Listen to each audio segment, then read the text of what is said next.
Hello, hello, hello, buenas. Kumusta sa inyong lahat?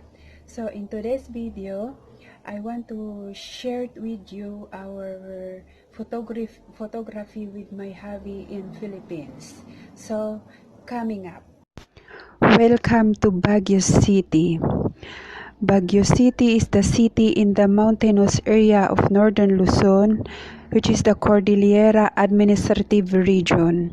It is known the summer capital of the Philippines, the city of pines, when still few buildings around the city, when still big pine trees dominate the landscape. Baguio City is known for its cool weather. For it is a premier family vacation destinations. The city have a park known as the Burnham Park.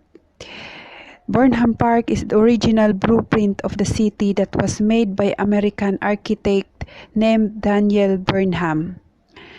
Burnham Park is considered to be one of the most famous park in the country. It is located in Jose Abad Santos Drive. It covers total land area of 32.84 hectares.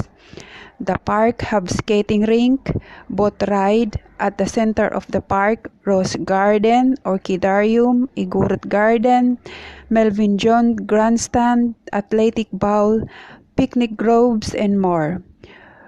Once a year on the month of February, the city is busy celebrating the Flower Festival. Baguio nowadays have a busy street and market. Every day the Baguio wet market full of people, and the city street are full of people and cars daily. No more city of pines and fresh city.